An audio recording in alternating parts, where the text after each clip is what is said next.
in accordance with Public Officers Law, Article 7, Section 105 of District Policy 1525, to discuss matters leading to the appointment, employment, promotion, demotion, discipline, suspension, dismissal, or removal of a particular person. I take a motion to exit executive session. First from Danielle, second from Gary. Thank you. Any discussion? All those in favor, please say aye. Aye. Any opposed? Okay, we are now out of executive session. Thank you. And I would ask Tom, if you don't mind, leading us to the Pledge of Allegiance. Pledge allegiance to the flag of the United States of America and to the republic for which it stands, one nation, under God, indivisible, with liberty and justice for all. Thank you, Tom. We have a quorum. Absent Dan Evans is absent and excused this evening, but we do still have a quorum. First opportunity for public comment. A quick reminder, the board encourages public expression. At board meetings, speakers may comment on matters related to any agenda item. The board will not permit in public session discussion involving individual district personnel or students. Persons wishing to discuss matters involving individual district personnel or students should present their comments and/or concerns to the superintendent during regular business hours. All speakers are to conduct themselves in a civil manner. Personal attacks, obscene language, libelous statements, threats of violence, statements of advocating racial, religious, or other forms of prejudice will not be tolerated. Total allocated time allowed for public comment is 30 minutes with the option to extend by vote. There's 3 to 5 minute allotments per speaker.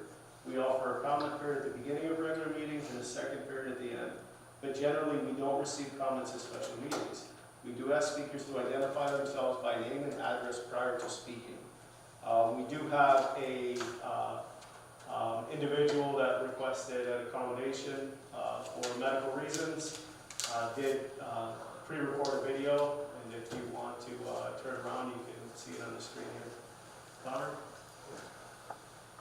Good evening. My name is Christy Krieger, and I live in Skaneateles. On October 27th, I received a written statement from the Skaneateles School's attorney that says, begin quote, "A Board of Education meeting is a district, not community activity," end quote. I agree that your board meetings are a district activity. However, they are also a community activity. A Board of Education meeting is both a district and a community activity. The school district lies within the community.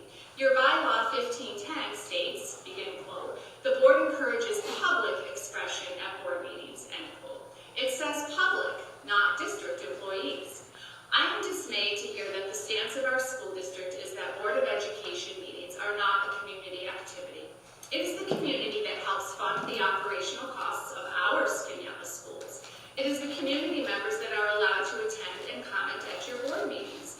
And it certainly is the community members that voted you all into the seats that you sit in today as our elected officials.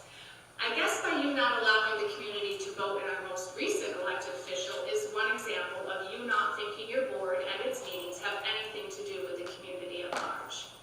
Your stance that community members are not a part of the Skaneateles educational system and aren't worthy of having any say in how its children are educated is very evident in the board's history of not responding to parents' questions and emails. I myself have had this experience this year when I have sent emails to school administrators and to the Board of Education, only to have my questions ignored with no response back to me at all. As I talk to more and more concerned parents in the district, this seems to be a pattern with you and our administration. Imagine if students in our district ignored answering teachers the way you ignore answering parents. Another example of how you don't view your meetings as a community activity is that you change your public comment rules on a whim and without any public transparency or notification. According to the school attorney, you made changes regarding public comments at your meetings. I quote her, begin quote, "Comments were accepted in writing for the September 7th meeting. Additional accommodations were put in place for the October 5th meeting, which allowed for individuals to record their public comments for attachment to the record of the meeting. It was acknowledged that this additional option was not well posted, and the district will be making additional adjustments to ensure that those who wish to exercise this option can do so," end quote. These changes were not well posted. I have seen no evidence, even to this day, that these new public comment rules were posted at all. Please inform me where I can find this posting noting the changes made by your board. Your lack of transparency to the public and to parents is deplorable. You seem to have forgotten that you are the community's elected officials. Key words being community and elected. Skaneateles schools are not your schools alone, they are our schools. Well, thank you, Ms. Krieger, for that recording. A couple of references there to the board meetings not being community activity. Really that meant in that letter that she stated it was in relation to the New York Department of Health guidelines, ultimately mandating the wearing of masks to ensure the safety of students and staff of the district, which the district believes is required at board meetings attended by staff and often students. That's the point of the community activity. But thank you for the first public comments. Any others? No? Are we going in this part? Yeah, absolutely. Oh, okay. Absolutely. Please. Oh, okay. Sorry. Okay. Sorry. No public comment. I thought we had some, we were looking forward to a lot of presentations today, so. Okay, so no more public comments. We'll move on to D. Go ahead, please, the ecology class presentation. Welcome, guys. Which we're very excited about. Thank you so much. Thanks, Mr. Garrett. Some levity. Sorry about that. Yeah, no, that's okay. Hello everyone, I'm Murray McNeil. I'm Owen Cheney. I'm Luke Renaud. I'm Jack Weeks. I'm Mr. Garrett. We would like to thank you guys for taking time out of your meeting to hear a story about your video. I'll keep it short, but basically we'd like to show how much fun we were able to have with the seemingly plain extra credit project. We had to collect 20 different species of trees so we could be well versed in the different identification of them. We are going to use this task for our next unit on landscape architecture. Every year, Mr. Garrett offers these small field trips students could take to go beyond the bubble of Skaneateles for extra credit. Unfortunately, students do not usually take him up on his offers as much as they should. Many of the students in our very lively class decided to take him up on this offer. This was a way for us to productively collect all our different species of trees. We thought at first we were just doing it for the tree species project and extra credit. What we did not know was how much fun it would be to vlog the trip and just how close beautiful scenery can be. We now want to continue to go on more field trips to even more parks. I'm not sure what Mr. Garrett has signed himself up for, but I know it's going to be a fun and memorable year with a teacher who is so willing to listen to what the kids want to do and see, while still learning a lot about the class. Also, Dave McNeil, Grace Bailey, and Ava Logan would be here, but they're at the soccer game right now. Running their butts off right now, yeah. Very exciting. Yes. And Tyler Moss would be here also, but he was injured last night in our soccer game. I was there. I called him this morning and spoke to his dad. Poor guy. Congratulations on the soccer. Congratulations on the That's phenomenal. We just won.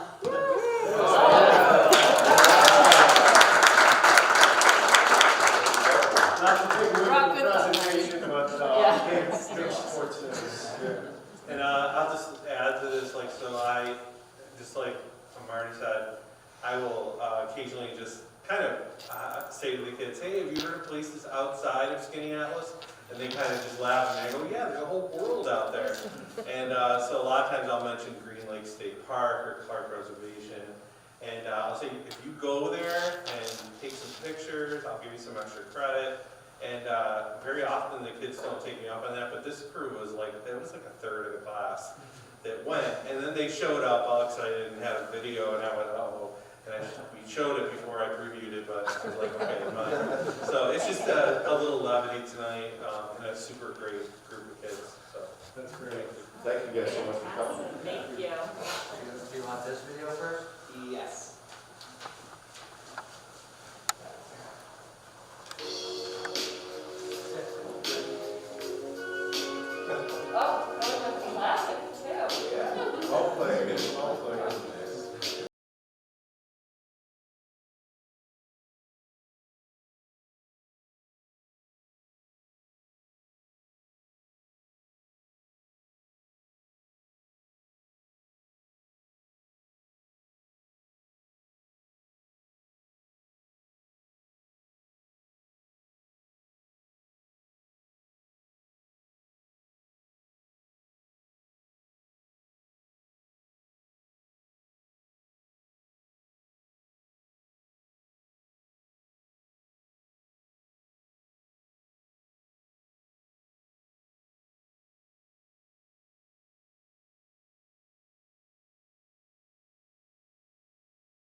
Did Mr. Garrett tell you about the secret tree, the magic tree over there?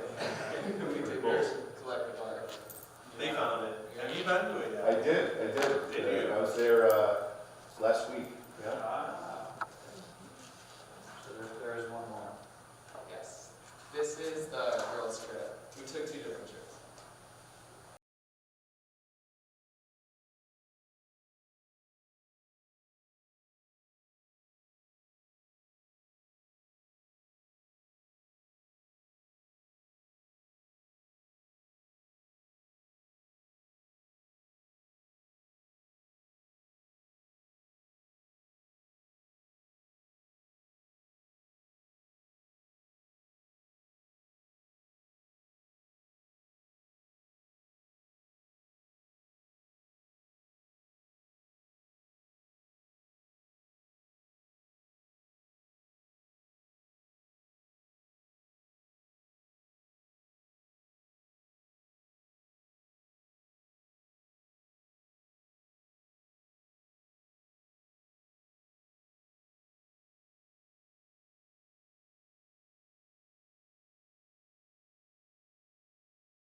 Thank you guys so much. Yeah.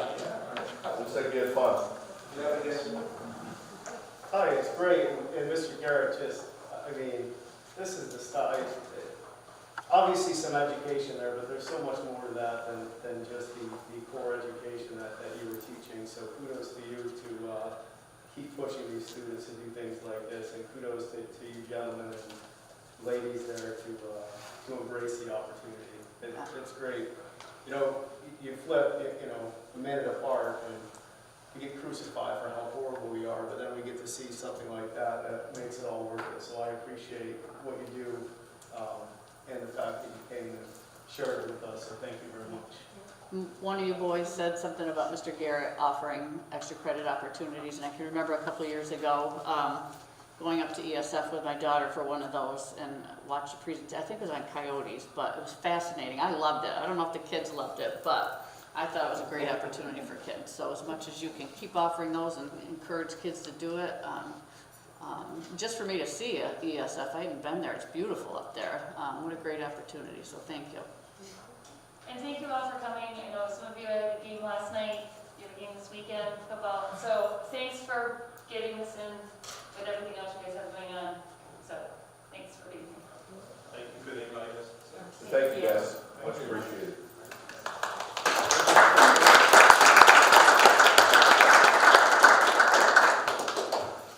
Okay, moving on. Item E, approval of minutes from October 5th. Taking motion for approval. So moved. Second. First from Amanda, second from Danielle. Thank you. Any discussion? Any changes, edits? All those in favor, please say aye. Aye. Any opposed? Minutes are approved. Thank you. Eric, item A, superintendent's report. Absolutely, thank you. I'm going to start off with Mr. Brown, who is here to share some good news from Waterman Elementary. Hello, board members. Thank you for being here tonight. How are you? I got to wait there. This is a recent development. Hello, everyone. There, how are you? It's good to see you. So tonight, I just want to make sure I say everything that I wanted to say, because we have something that we're pretty proud of at Waterman, and I brought Marcy Weed with us, who is our school social worker at Waterman, and has been, and I'll talk about her quickly. There are so many things, though, that we're proud of at Waterman, and one of them is definitely how we work with our students around the social and emotional piece, but that how we really try to tie it as much as we can to academics, because it's almost like one really can't happen without the other. We want them to be, to be happy, but to know how to learn. What is it like to be a good learner? These are their most vulnerable, they're our most vulnerable little kids that coming, and they don't maybe have the skills to sit still or what, to understand how important it is to listen or listen to others. So those are the kind of things that we teach, but it also helps them to become really good learners and engaged, in the learning. So one of the other, all of our teachers use the responsive classroom methodology, which has a very strong research base behind it. Most of the models you're going to see for social and emotional wellness that New York State suggests cite the responsive classroom as one of the models. So we've always been very proud that I think it's probably been 10 or 12 years, and we continue to train people in that. Students not only become part of a community with responsive classroom, but the approach also focuses on academics, hopes, goals, building relationships, being a part of a community, etc., for our most vulnerable students, as I said. In addition to the school-wide approach, which is responsive classroom, we also use a research-based program called Second Step. And we thought, when we originally talked, we thought that we would love to have students, but maybe they're taking a bath or being read to or getting ready for bed right now, so we figured, well, how can we do it? So of course we have some information and some video for you. So we're not getting them out of bed tonight. But I do have an amazing person here to tell you about the Second Step program. Come on up, Marcy. I'm proud to bring Marcy Weed here tonight. Marcy, for many years, was at the secondary level as a social worker, a school social worker. And so, about 4 years ago, I think it's been about 4 years now, they said, oh, Marcy Weed's coming down to Waterman. I said, oh, okay. And you and I had worked together on a couple of projects, and I thought, oh, okay, well, we'll see. We had a retirement, and so she came down. And I think it's been an amazing partnership that we've created. Marcy is so, she just came right into the building and started to, we talked, the first day, and we just had a good vibe together and started to say, okay, how can we build, the program? There were some requirements that Marcy will talk about that we have to do through Audit. But so it's really been a really nice partnership. Marcy is everywhere in the building. She sees students individually, she sees groups of students, and she also really sees every student at Waterman now, which we've expanded, which we're really excited about doing. So Marcy goes into every classroom and uses the Second Step program, which again is really tied around social, emotional learning and how it helps us with academics. So I don't want to waste any more time with me. I want you to listen to Marcy and see some good video. So Marcy, go ahead. And Marcy. So, that's great, thank you. Just click that one. All right. So thank you so much. I'm so happy to be here tonight to talk about our Waterman program. I am a school social worker. I'm a licensed clinical social worker as well as a permanent certified school social worker. But I also have these other funny letters in my title here at school that are called ADAPAP. Some people are very familiar with ADAPAP. I did finally memorize what ADAPAP stands for. It took me a little while. It stands for the Alcohol Drug Abuse Prevention Education Program. And this program, as I have up here, it's been in place for many, many years, long before I started. But it's a joint program. Onondaga County supports financially and with supervision and managing this program. There's mental health counselors, social workers, health educators in various districts providing prevention programming. Myself, I've been in ADAPAP for many years, and a couple of years ago, ADAPAP said that we wanted to start looking at that prevention education. It can look very different in different districts. It can be anything from one-on-one counseling with kids at risk to health education to bring in speakers. But they started to say they wanted some research-based programming. So ADAPAP itself said that one of the requirements is that we looked at the SAMHSA, which I have up there. It's a federal list of federal government about prevention, and they listed the research-based programs that would be appropriate for school age. So I'm talking about kindergarten, first and second grade. What does prevention look like for them? When we looked at the list, we found a program called Second Step. Second Step is a universal prevention program. It's research-based. It has curriculum for kindergarten through 5th grade, all very developmentally appropriate for each one of those levels. It is not a direct drug abuse education program. Instead, it's a social emotional learning curriculum, which is wonderful for this age group. So, second step, it takes 22 lessons. Each lesson is about 20 minutes. And each of those lessons are separated into 4 categories. And I've got the categories up here. The first unit is all about becoming a learner. So it's those things that teachers are teaching every year. How do we be a good listener and the listening skills? How do we then focus our attention? How do we use assertiveness skills when we have a question? So that whole unit is 4 or 5 lessons in each grade, and it really focuses on helping the kids be a positive learner, be a good learner within the program. It very much goes with everything the teachers are teaching every year at that time. We all now can have a common vocabulary, and we're teaching this, as Mr. Brown said, in every classroom in Waterman. So everyone's getting this basis of how to be a good learner in those first few weeks. The next program, the next unit, it moves on, is talking about empathy. So how do you recognize, from kindergarten skills through second grade skills, how do you recognize what feelings are in other people? And in second grade, what do you do with that? If you see your friend is sad, what do you do and how do you help them? And those are the lessons that we're using. The lessons are a variety of games, videos, skill building things, partner work, and it's all various things through a very coordinated program that I have a script for and I get to use. The third program, the third unit, would be the emotional management. So this is the program that's going to ask you to take stock of what your own emotions are. These are the social skills that we really want our kids to have. And this is absolutely a huge part of the prevention aspect. Can kids, when they have an anger or a negative emotion, can they take some time and manage it? Can they have their skills to find out what to do with those feelings, how to ask for help, and how to get the help from various people? And then finally, once they've managed those feelings, now we might still have a problem. So what are the problem-solving steps that kids can go through? And again, these lessons are taught over 22 weeks with me going into the classroom. And as I said, I get to interact with every student in the building, kindergarten, first, and second, in programs and skills that are different every grade level, that they get to really understand and learn these social skills. So this is one of the posters, just to give you an idea of the resource. So this would be for that emotional management. If they have a strong negative emotion, how do they manage it? How do they calm down? And I use this not only in my classrooms, we have it in the classrooms, but I also use it in my one-on-one meetings. And we really talk about how to say stop, how to name your feeling, and then those direct social skills, how to do some deep breathing. They call it soup breathing, where you smell the soup, and then you blow gently across it to cool it off, so you can take your deep breathing. They talk about learning how to count.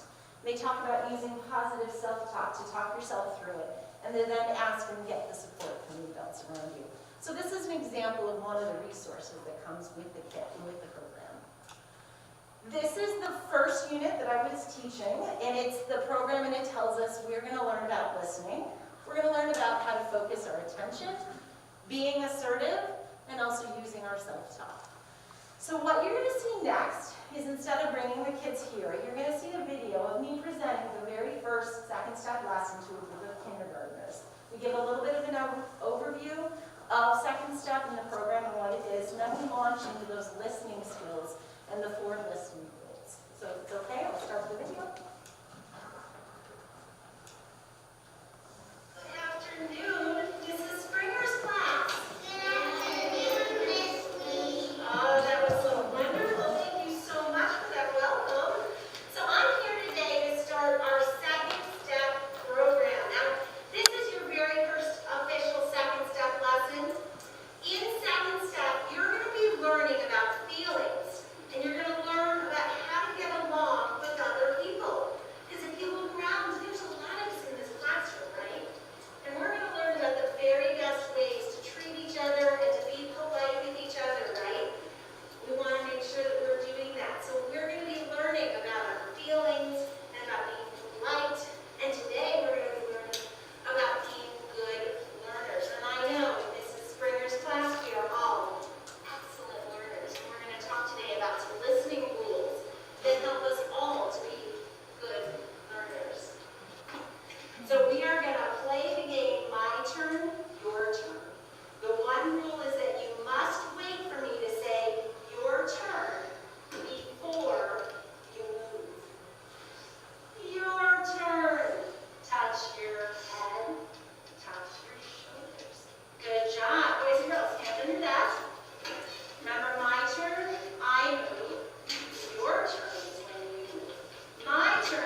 Ears listening. Ears listening. Voices quiet. Bodies still. Bodies still. The rules, those listening rules we just talked about, help you treat others fairly and with respect. When you listen to each other, it helps everyone learn. That's awesome. Thank you so much. I will just close. Marcy, thank you very much for allowing me to film you. Nobody likes to be filmed. Yeah. So,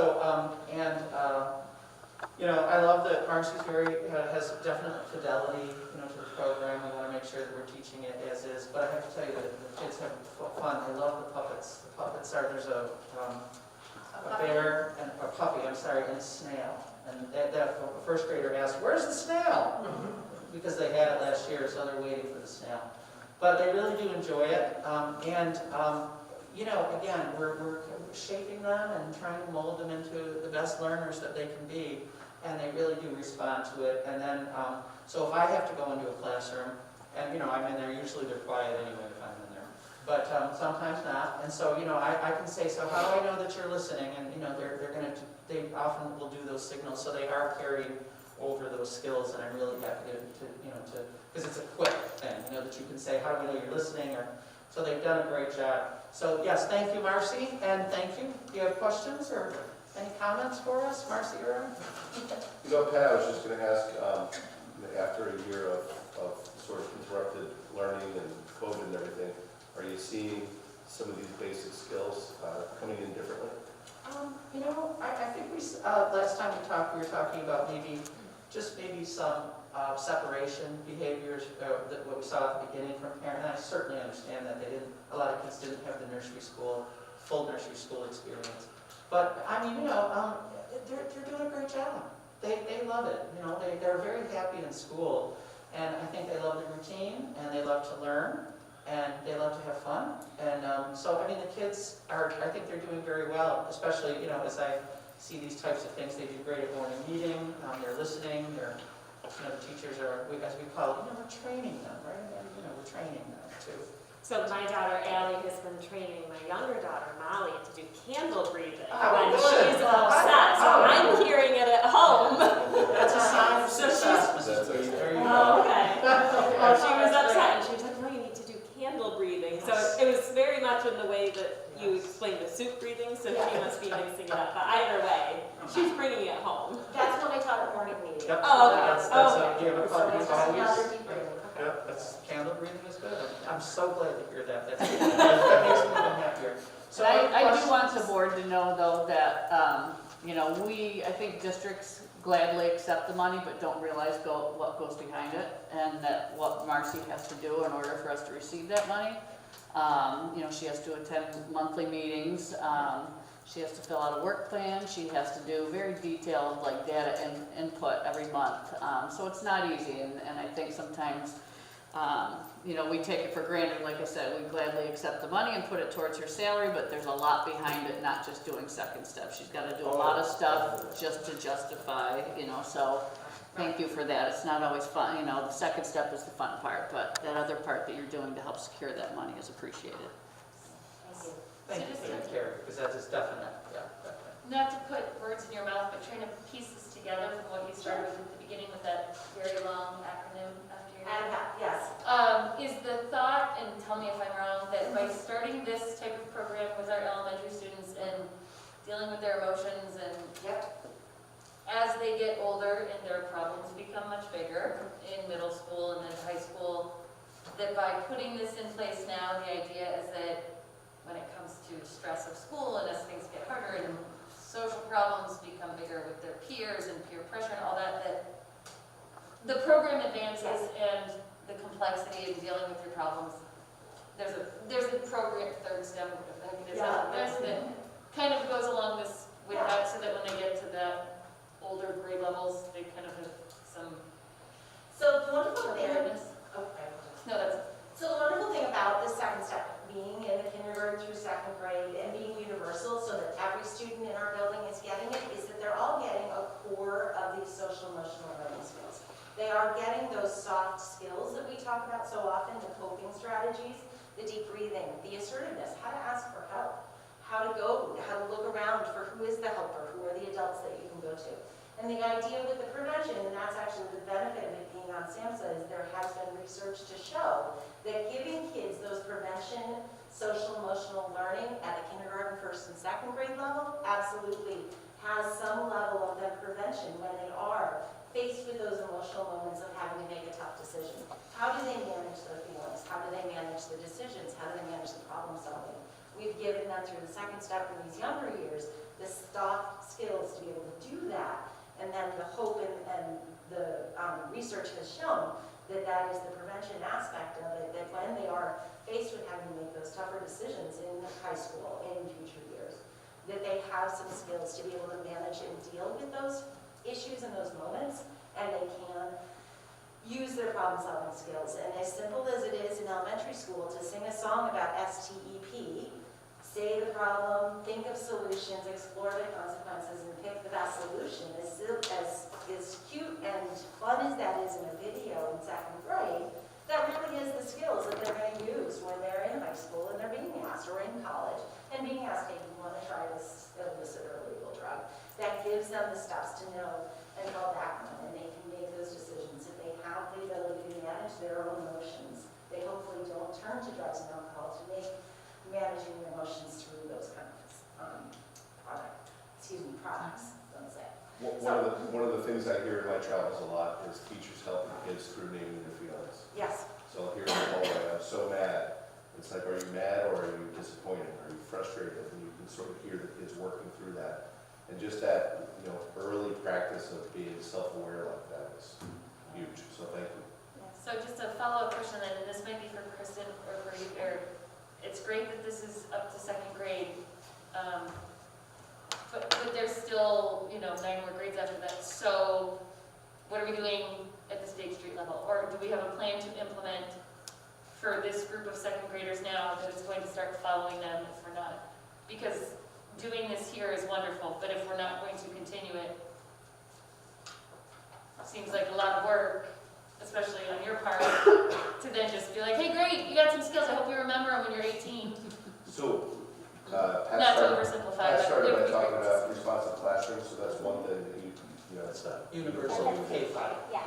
And then, in addition, Mrs. Moses and Mr. Caraccio just last week introduced Peaceful Schools through an SCF grant into the middle school. So they're working on very similar types of conflict resolution skills at a more age-appropriate middle school kind of way. So there will be versions of this under different names that are going to grow with our students as they... Coordinated all the way through. Yeah, the idea is a really strong universal tier 1, and so that's what Marcy's doing. This is tier 1, it hits every child. We do that at State Street, and we're trying to do that at the middle school.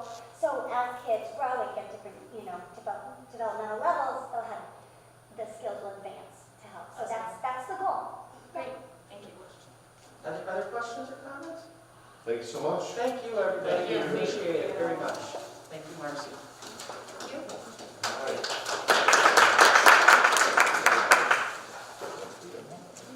Thank you. I want to welcome Jessica Doctor back again from KU Diagnoses to talk a little bit about the next steps in our strategic plan. Shall we? Okay, so this is the basic timeline for rolling out the strategic plan. So if you look at the monitor or the papers that are in front of you, really the plan is rolled out, but I wanted to explain a little bit about what this is and why we're doing it right now. So first off, what is strategic planning? It's a blueprint for success. It is us working together, educators, community members, parents, students, to figure out and chart a course for what the next 5 years of the district will look like. And that's a collaborative process. Most often when I'm asked about this, the question that arises is why now? Why is it now the time? The last strategic plan that many of you were part of was finished in 2017. So that was actually designed to be a 5-year plan, and in 2021 It expires this year. So the next piece of that is really before we get knee deep into the work of the next plan, is to honor the work that came before and to honor all the many hours that went into this, all the collaboration, and to take a step back and look at our existing plan as a new group with new eyes and decide, what is still applicable and what has to go. When you think of the paradigm changes in public education over the last 5 years, it's been immense. Just think of the last year, how different this has all been. So, who is involved? Essentially, there's a core team. It's a group of 15 to 20 people that lead the work of developing the plan. And then they break out after that into certain special interest task force groups that will tackle different things.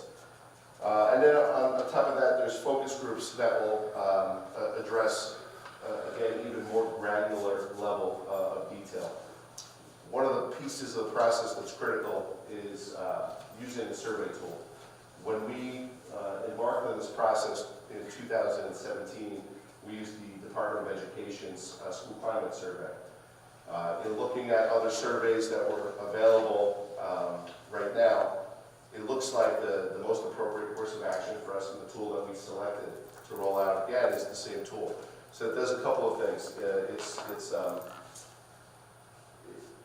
The tool itself has been deployed here in Indianapolis before. So what we can do is look at how our responses were 5 years ago and compare them to sort of the attitudes and opinions of the school district now. So we can identify growth, we can identify gaps, we can identify all different types of information relevant to where this process takes us into the future. Would you like to say anything about it?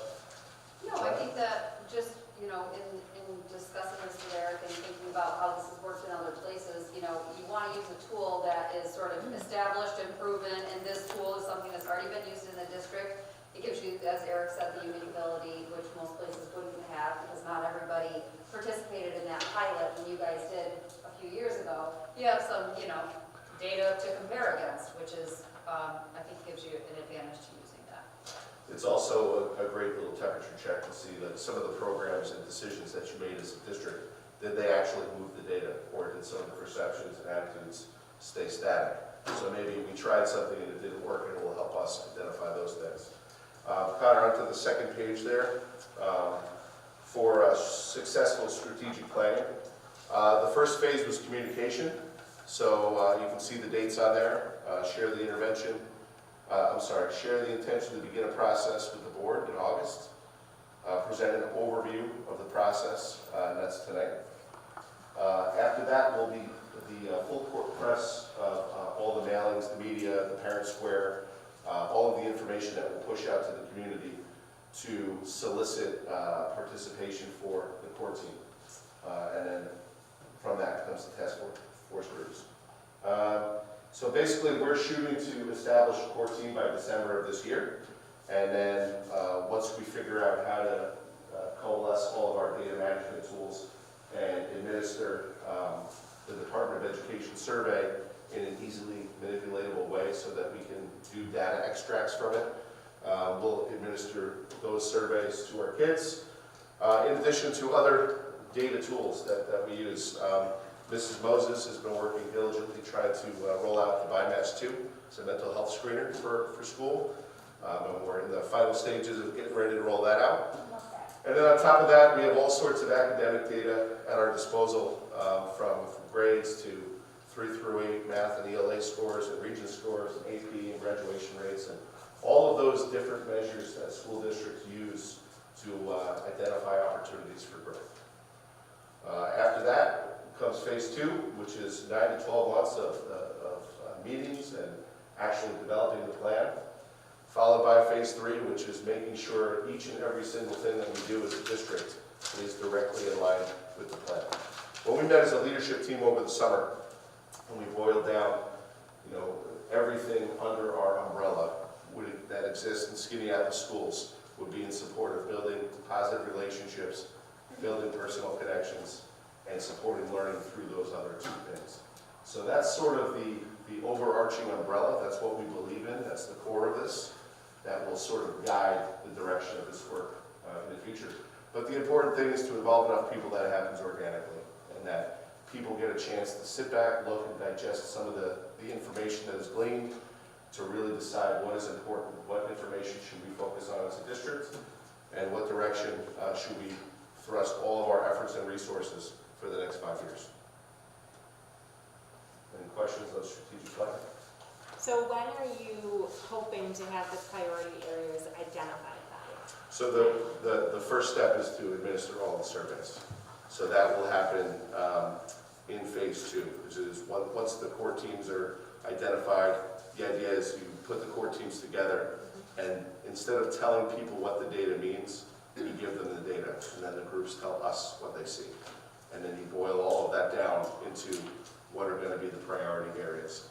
Jessica's helped a number of districts with this plan in the past, so if you want to talk a little bit about how that goes. Yeah, I think, you know, in terms of like an approximation, typically what happens is the core team would have a number of meetings where they would, because it takes a long time, right, to look at the data.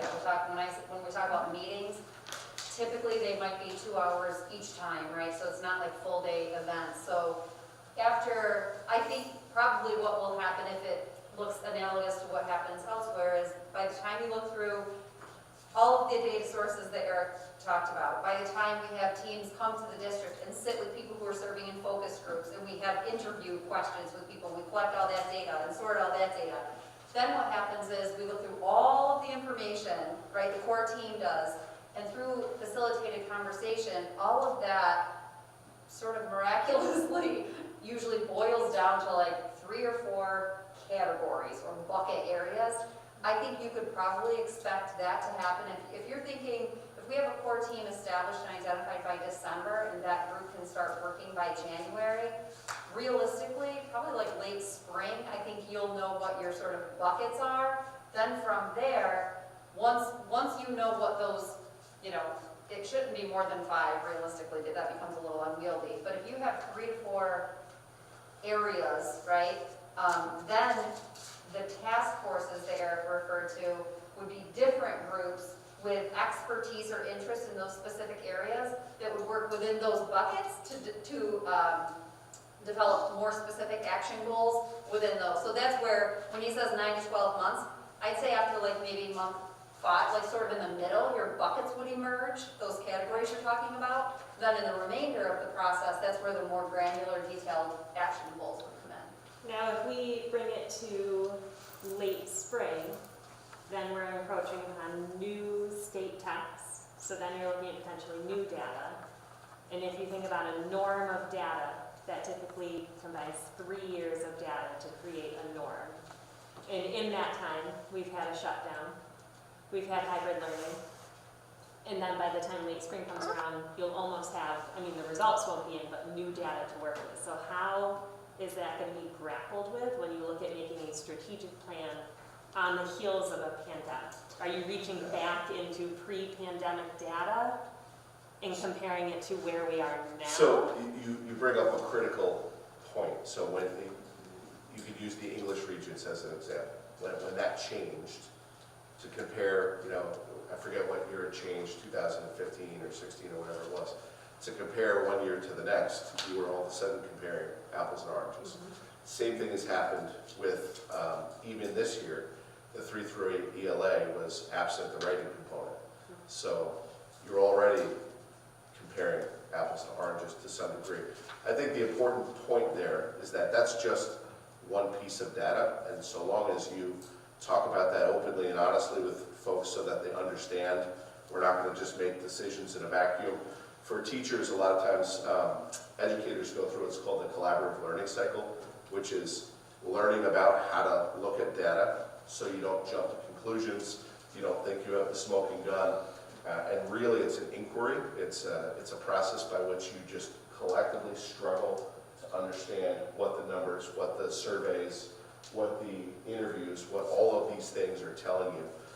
And then as Jessica said, certain things will bubble up. You can probably guess what some of those things will be already, but because they're the values of this community that we know. But they start to emerge, and then the work comes into how do we improve upon those things. So you bring up a really critical point, is that's why we don't just use one piece of data. That's why we don't make instructional decisions off of the 3 through 8 exam. That's why when you go out and look at school district performance, and I'm going to talk about that in a second, you have to be really careful that you even understand who participated in that performance. So we have school districts all over the state that managed this in a different way last year. For example, all of our kids, 3 through 8, took the exams. Our participation rate was extraordinarily high. All of our kids were in school, 3 through 7. So again, how are you comparing this to that? You sort of answered the question a little bit there as you look at the longitudinal data. How did these things move over 3 years? How did they move over 5 years? And then what did you have to know specifically about those years? Everybody's putting a big asterisk on 2020 because of just all the changes that happened. But I think to be totally open and honest with people and get people to understand and accept that, hey, this is imperfect data, and by the way, it always is, that we use this to inform, not to decide exactly what we're doing. I guess so you're kind of touching upon my next question of, if somebody is not a member of the core team, once that core team is established, is it finalized? Can a community member join later? How will community members be kept informed during this 9 to 12 month process as the buckets are identified? Great questions. So I actually asked Jessica those exact questions of, what went well and what failed in different districts. And if you look at the very bottom of the second page, communicate regularly and repeatedly before, during, and after the process. Be inclusive of anyone who wants to participate. And we mean that. If anybody wants a piece to participate in this process, they can serve on a focus group, they can serve on a committee. There will be a home for anybody that wants to participate. The problem with the core team is it just becomes so unwieldy if we can't have 400 people on a core team. It would be an impossible task to get people to collectively. So the idea is you select a group of 15, 20, 25 people. How does that go in most districts? Yeah, just that's representative of the group, and ideally, the core team is just that. Like that is the group that is going to commit to being a part of the process from start to finish. It would not be ideal to have people coming in and out because you lose continuity. Part of when you asked your previous question about like the focus areas emerging, part of that process really requires people to have been right through the entire process, because you're part of all these discussions, you're part of the data review, you have all of this information. Continuity for like fidelity of the process, my recommendation would be whoever's on the core team, that's the core team, and there shouldn't really be any in and out. But to Eric's point, as I said when I came here a couple of months ago and just talked sort of generally about the process, 100% you want to be inclusive of anyone who wants to participate. So even if someone isn't on the core team, there are other places that people could participate, on a task force, on a focus group. We could have multiple focus groups depending on what what the will of the group is in terms of how deep we want to go and how granular you want to go into your data dive. So to just reiterate for the public, for the community members, once that core team is established in December, we're looking for longevity and commitment. Yes. And you can't all of a sudden necessarily, when a bucket is identified that you might be passionate about or hits close to home, jump in on that core team. But you could work in a focus group. Correct. So if that's the way that happens organically, is that, say it's a mental health bucket emerges, and then we have people that are very passionate about that work, they can then go off and work as a focus group on that specific thing. Whereas the core team, to Jessica's point, needs to be needs to be people that are going to commit to seeing this thing all the way through and being there and being present. And then also, the role of the core team too, after the fact, is kind of to be the stewards of the plan, right? And to that last piece about using the strategic plan as your kind of anchor for all of your district decisions, that's sort of the responsibility of the core team too, to, you know, if somehow the work starts veering from the plan, which was agreed to by the group, which is then obviously going to be supported by the board, you know, they want to, the goal is to keep the fidelity of the plan. So is it realistic by the end of this school year to have all of the focus group, or the task groups to be in place and be doing their work? And if you follow this 9 to 12 month timeline, that there's a possibility by the fall, by September, the start of the new school year, we could have the general idea of the strategic plan? I think that would be rigorous, but possible, yes. I think to your point, you just said, you know, we could have the general idea. I think you could have the general idea. Would you have like the completely polished version? Maybe, but it depends on, summer can be a little dicey Right. because it seems like, oh, that's a good time for everyone to But get people are together. very busy. But people are very busy. So I guess my concern is this, and I don't mean to sound overly critical, but I'm going to sound overly critical. We talked about this on August 17th. It is November 2nd. That is 3 full months for us to get 2 pages with the outline of the plan. So I am very concerned that, okay, we're going to solicit information starting tomorrow, November 2nd, looking for people to join the core team. In the month of November, which is already starting this busy life season for people with holidays and whatever, and I don't want it to suddenly be like, oh, we didn't get people asked for an extension, and now it's Christmas, and nobody's working, and oh, hey, it's January, but we're really going to get going. So what are we going to put in place as a board or as an administrative team or whatever to make sure that we are hitting these targets? If we're not done by September because there's a lot of work to do and people are doing it, that's one thing, that's fine. But it took us 3 months to get this outline, and I'm not saying that a lot of planning doesn't go into this, but I just want to make sure that we can push ourselves to make sure we get this started so that we get started. Yeah, So, yeah. so I guess more to follow on to that, what are some of the impediments to achieving some of the milestones that are laid out in this plan? So because, so Danielle, you know, pretty much identified that, you know, there are things that may come up, but based on your experiences, what are some of the impediments to us actually moving through it? So, first off, as Jessica and I spoke about this actually before I even started here, because my intention was to join Skinny Atlas and roll this out as a great way to start at a new school district, and then COVID-19 happened. And one of the most critical pieces of the strategic planning process is the ability to meet in person. So that right off the bat took a year right off of our plates there.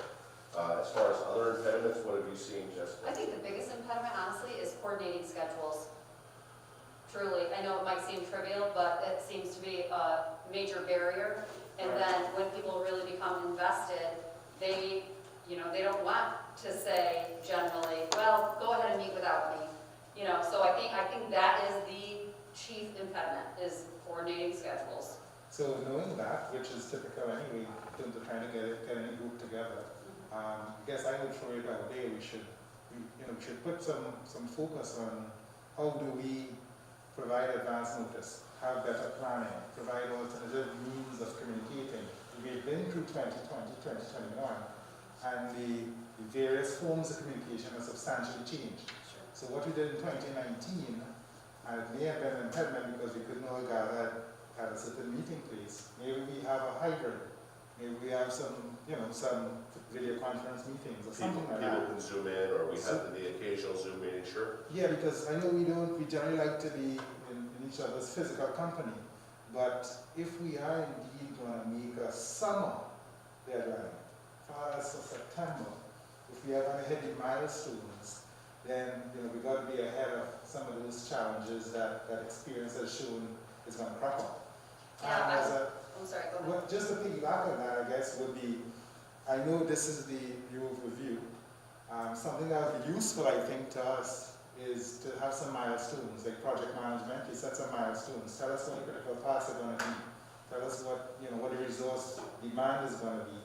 And maybe we need to up resources in one area at certain points in time, or diminish some of it. So if we have it laid out like that, that it's a visual that we Sure. can follow along with, we can see progress, so we can see where things are falling behind long before September. You know, maybe the groups aren't forming, maybe come December, you know, it's just not coming together. We probably want to know that by the end of November. Yeah. And so that we can all kind of weigh in and help wherever we can.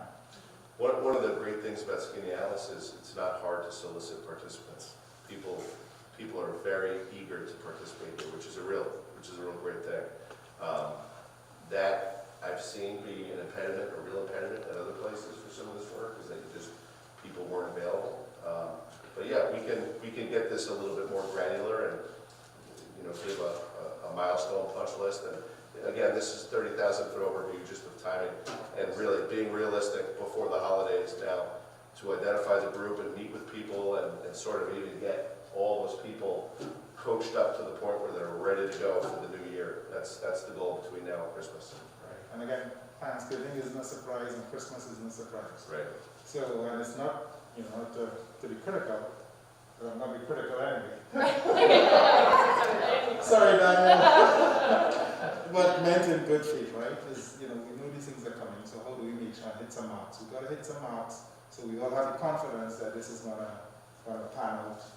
And we want to, you know, front-end load so that when things really start to go awry, we have a lot of, you know, emotional capital vested in it so we can continue to be supportive and help the process. And I think the point is we want to see this happen and see it Absolutely. move forward with some rigor and you know, Yep. see So what comes out of it. this is the big kickoff, and tomorrow this document will be shared publicly, as well as our initial volley at soliciting the core team.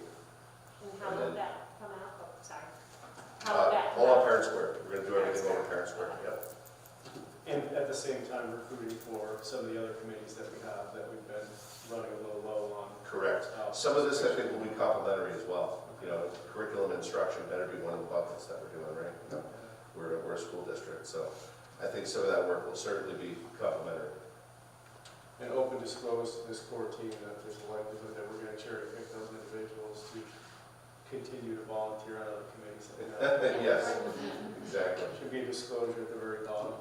Upfront contract. Yeah. Let me ask one more quick question. Sure. Referring to the data, right? Of course, we run the survey to our community, but this survey has been utilized in many communities, varying sizes. Certainly, if you expand the circle outside of where we are, there other regional districts, Ballsonville, Fayetteville, Manlius. Do you know if any of those have gone through this particular process, certainly in the last 12 months? So I don't know if they've used this exact survey, but again, this is just one of the data points. Of course, it's more the methodology, I guess, I'm after, right? Yeah. So the survey that we're talking about was actually developed by the U.S. Department of Education, and then New York State had solicited districts in 2017 or 18 to pilot the survey with the goal that every district was supposed to be required to administer the survey, I think by 2020, but then for all of the reasons we know, that mandate never actually came through.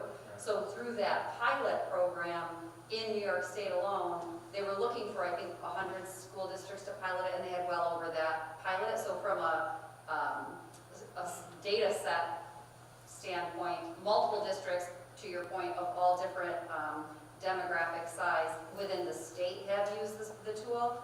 I'm not certain what outside of New York State the utility of the tool has been. I don't know that. But you've got any of the surrounding districts, the big larger ones, the Ballsonville, any of those areas? I don't know what our access to that data would be. Yeah, Some I'm of not it is sure if they privacy publicize other protected. Well, districts. yeah, you wouldn't get into the granular level. What you get into the data sets, you get into the results, you get into the 5 buckets or 15 buckets, or because regionally there are some consistencies. Because remember, as you guys know, if you have too small a sample, if we have 5,000 people, and every last one takes the test or take part in the survey, then the validity of the results is a function of the sample size. Right. So what you do, and you mentioned longitudinal, that's time-based. Yep. But then you could open up the set based on the region. like a bigger circle. So purely from that perspective, not to get into the specifics of any other district. We can try to find out what access we have to those things, yeah. Well, it's just a comment in terms of how we validate the data that we have, so that it's truly reflective. And I think it's important in the context of the outlier year. If we say 2020, 2021, Right. can pull some results that can skew everything, Yep. then the analysis has to, you have to be, the only thing we could impact, I think, and you guys would know better, is open up the sample size. If you keep it regional, then there are more things in common. If you go outside of that, it gets kind of crazy. Yeah. So I'd be interested in how we do in fact analyze the data that we have based on the sample size, because that should lead into the merit, because this is the thing that's going to influence our strategic plan for the next 5 years. Yep. So I think that I'd be curious to see what What's, that part of it is crunched. what's really nice is the academic data. We have all of that already. Right. So when you're comparing, school district to school district, we have all of that, and it's publicly accessible. The 3.8 scores are out. You can pull up whatever district you want to see, but you're touching on something critical. Is that what was the participation rate, and what were the unique circumstances of the place that moved the data? From outliers, etc. So Yeah. that's what we're going to base all our decisions on. So it's important. The integrity of the analysis, I think, is critical. So, Absolutely. okay, thank you. Thank you. All right. Jessica, thank you so much. I appreciate being here.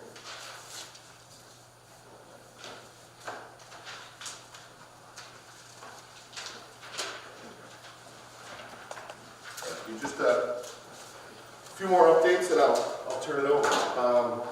Nice segue, first of all, for our 3-3 educational performance data. So all of this was public, is public knowledge.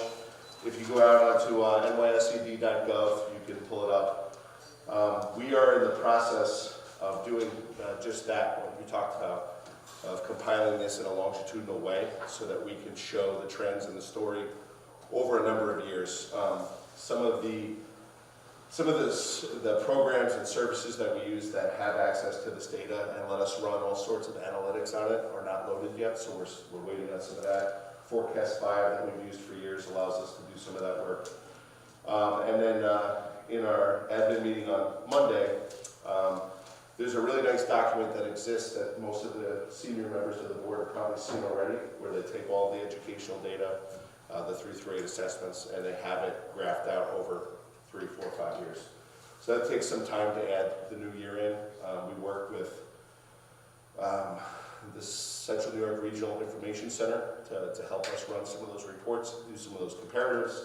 Francine Grinnell has been wonderful already in contacting them and getting that stuff together. So my intention is to share the whole story with everybody at our next board meeting. That's what we're shooting for. In the end, what we saw was extraordinarily high participation. As you know, we're one of the few districts that were K through 7 in person all the time. So our participation rates were great, which make our data a little bit more reliable.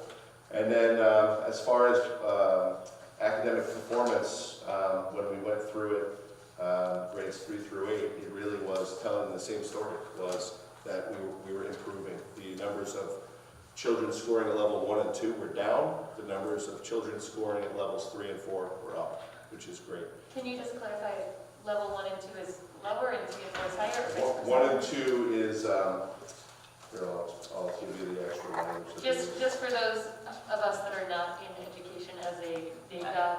Yes, 1 and 2 are below state average, are below grade level expected performance. Levels 3 and 4 are, mastery. Okay. And the numbers of our students testing at so ELA specifically, we looked at because of the investments that we made in our ELA curriculum and our literacy, science and reading work.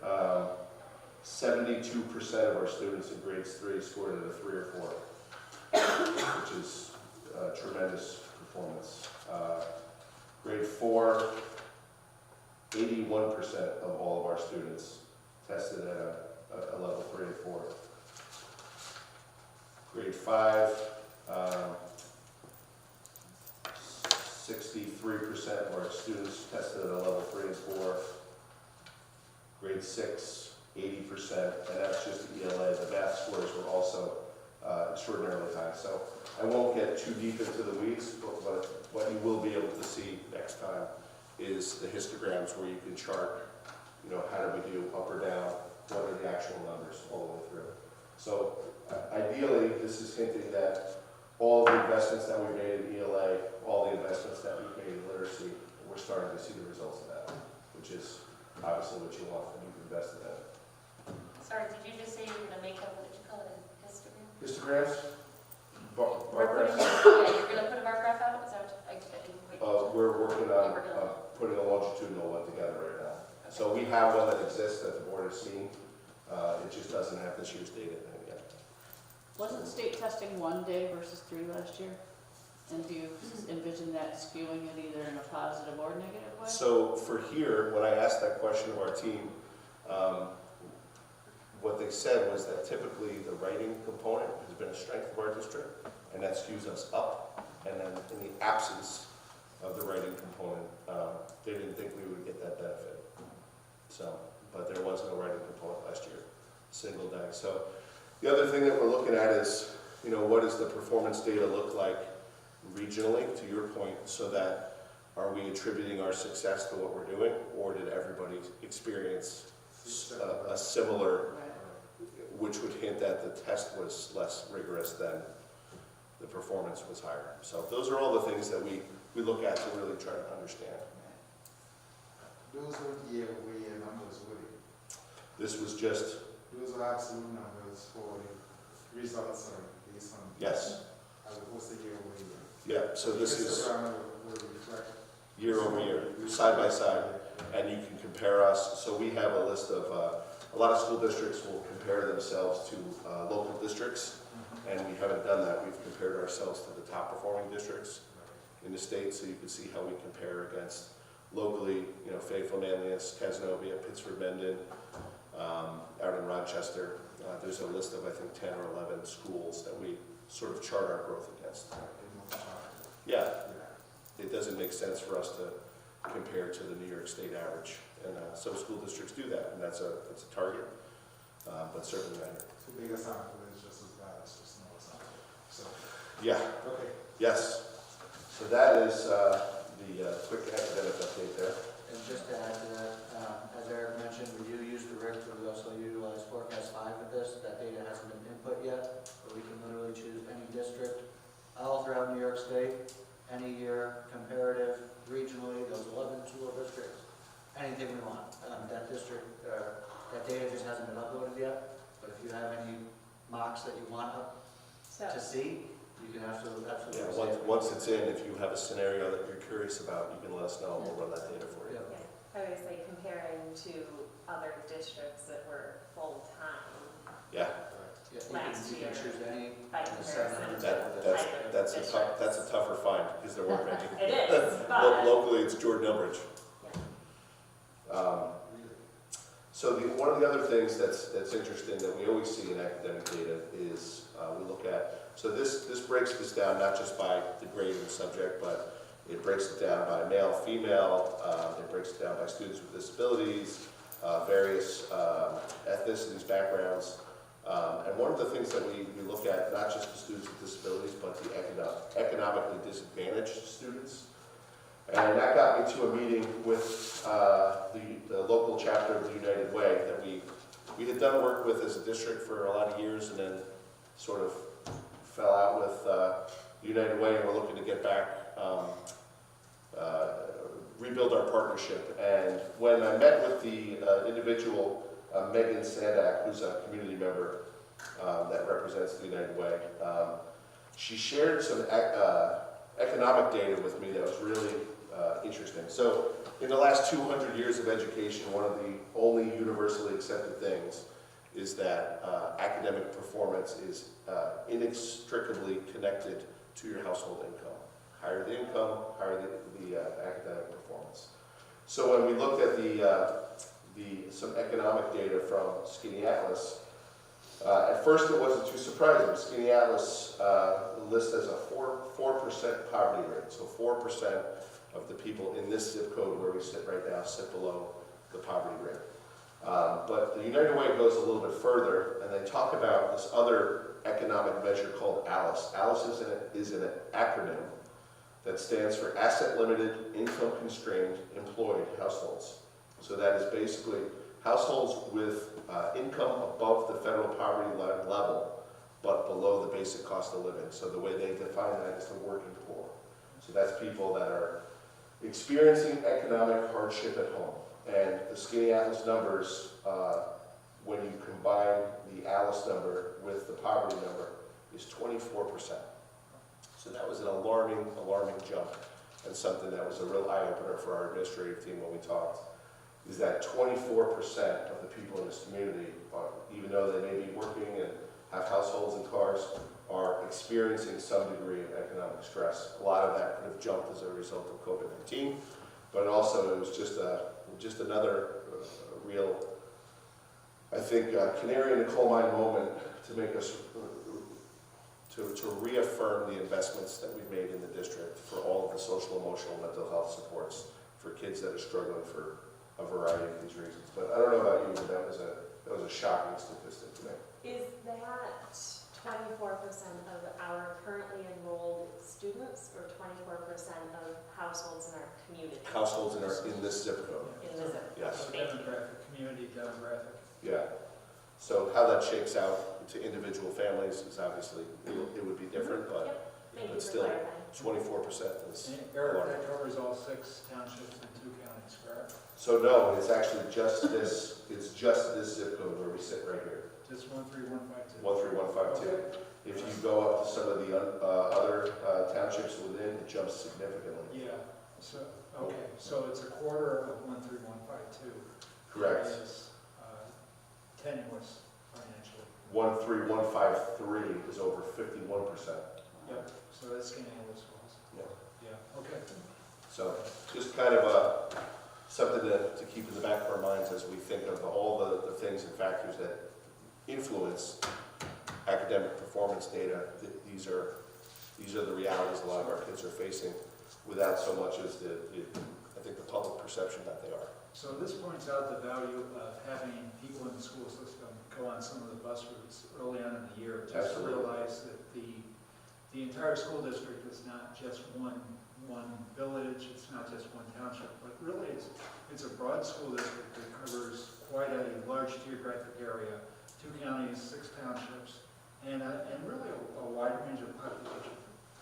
Absolutely. So as we say all the time, it's all here. So I just wanted to briefly follow up on some of the academic and student support services that we talked about bringing into the district with grants from Onondaga County, because these things that were theoretical have become reality in the last couple of weeks. So we partnered with our Promise Zone. There's a woman named Janet Betancourt, who is a behavioral services resource that we have attached right now to the middle school and State Street in support of some of our specific students. This is again through those Onondaga County grants. We have an access liaison that's working with several of our families already, connecting families like these families with some of the services and resources that are abundant that people just don't know how to access. So that person is already on site and working. Helio Health is our mental health partnership. We have Stephanie Clark is our mental health clinician, and we have 6 families already receiving services or booked to receive services through our mental health clinicians, which is awesome. And they're not located here, they're located in Syracuse, but can, They are located here on site. We have offices in 3 of our buildings for these individuals. oh wow. So they're run like private doctors' offices within our buildings. And the individual's private health insurance pays this, or is this covered under that county? It's either or, depending on the service, depending on which one we're talking about. Yeah. Yep. And it's done in a way that's not inextricably connected to the school district. So it's private, it's confidential, but those people still work as partners within the school to wrap those individuals in support. And then lastly, Kristen Moses, who you heard a little bit ago talk about peaceful schools through an SEF grant. And that trying to plug in some more social emotional learning and supports to our 8th graders. So that is that. Moving on, we had our, Connor and I and our team had our first snow day meeting today, and ironically, at about 1 o'clock, it was actually snowing today. We had hail falling. As I said, I hope this wouldn't be an issue until January, but here we go. I did knock on wood, and snow days are upon us. Communication will be a little quicker, a little easier this year because we use Parent Square. We'll still do the radio stations and TV stations and all that sort of stuff that people are used to, but now everybody will get a text message first thing in the morning by me as soon as we know, or where possible the night before to accommodate any parent with kids that has to navigate a snow day the following day with work. So last year we lucked out like that. We had a lot of predicted major events. And sometimes we just wait because we're trying to save an instructional day. And we are going with snow days, not remote days. Right now the plan is snow days, yes. And if we were in an unfortunate situation where we used up our snow days, we could then consider like, If we've had 97 snow days, let's make it a remote day or whatever. If we are stuck for instructional days, we can absolutely leverage some other options. Yep. Onondaga County has requested, and you saw my survey last week, participation in child vaccinations. They asked us to share the survey with our community. The community members take that survey, and that data goes back to the county. I don't have access to it. And then the county, based on the level of interest and participation, will designate which sites actually work as vaccination clinics. We served as one last year for the first round, once it was available to our high school age students. The Pfizer vaccine is cleared for child use right now. They claim a 90% efficacy in preventing hospitalizations due to COVID-19. And we will continue to partner with Onondaga County. We know it's a personal family decision based on what people want to do. We don't participate in those family decisions. All we do is create the opportunities. If people choose to take advantage of that, they are welcome to. So I'm a little concerned about, like, we had one at our school too, and there were some middle schoolers that even had a tough time. Like, I think a first grader needs their parent there. You know? So their parents have to be there, correct? What's Has that? to be there. Yeah. The parents have to be there for minors. For minors, okay. Yeah. But logistically, how would that look? I mean, we're talking about different buildings, different age groups. So logistically, how would that work in our district? Trying to vaccinate, trying to be a vaccination center for younger kids. It depends on. And where would it even take place? We would For probably. Waterman and We State Street. would probably do it middle here. school We'd kids. probably have parents so that kids are not doing it in school. We would probably do it here. This is one of the sites we used last year. We also used the high school gym. This seems to be the best option. It really depends on what the county allows us. If they allow us to design the plan, that would be ideal. If they tell us we'll be here between these hours, then we have to worry about our parents working, are we disrupting education? So we've asked them to take those things into account, and they are well aware that parents are going to want to be there with their kids. So hopefully there would be some kind of sensible option that would possibly be like a weeknight. Yeah. That would be outside of the school day, because there are still going to be kids in school, and I certainly hope so. I don't want to disrupt multiple days of school and the thing that we're here to do, which is education. And Agreed. I want to make it work for everybody, but Yeah, if they allow us to do it like we did with the Binex testing last year, that would be ideal. Where it was voluntary, people got appointments, there were daytime appointments for people that were available. With kids in school, it's a little different because, like you just said, we don't want to pull them out of class. We have fought very hard to keep kids in class. The idea is not to jeopardize that for even a day. well, and it's a logistical nightmare for the office staff to have all of these Right. we're doing all of this stuff, and I don't want to have like all these parents. This is not a vaccine comment. This is more just I don't want the poor women and men in the office to be inundated with dealing with 1,000 checkouts. Last year, So anything we can do to make the process easier would be great. last year when we used this facility for testing, we had all of our staff work from home on those days. People that were uncomfortable with people coming in and out, so. I hope that they allow us to have input in how this is gonna go. I don't know, based on interest, if we'll even be selected as a site. They've been doing these regional hubs, so I hope it is for the convenience of our families, but as soon as I know, I'll message them. So I would encourage us to be real careful about this, because for an adult to make a decision about the vaccine is one thing, but I think for the vaccine for children, there's less experience. It's a whole another level of concern that I think we should all exercise. And the thing too is, vaccine's totally different than testing. Vaccine, there's potentially a physical reaction at some point, Yep. to some degree, after the person receives a dose. So we have to be really careful that we're set up to adequately accommodate that sort of environment where the vaccine for people who choose it for their children is delivered safely and efficaciously, and that there's good follow-through, and that the overall environment is conducive to making that a success. Yeah, excellent point. Just want to mention that to be sure that other side of this whole thing is heard. Yeah, but as soon as we know what our options are, I'll communicate that to our whole community. And, you know, like I said, when we started, this is a personal decision for families. You know, we take no part of that. I don't know to what extent they will allow us to have input in that process, but that's our ability too, that if it's going to be a disruption or if it's going to be not a good thing that for our community, we don't have to, we're not obligated to serve as a site either. So I will see what the details are once they present them, and then I'll share that with excuse me, I'll share that with everybody, and we can make a decision on how to go forward. Great, thanks, Eric. Awesome. Next piece, just a quick update, is I contacted NISFA, which is the New York State School Facilities Assessment Program. And what they do is they come in and they do a facilities audit. So they take a look at your whole square footage.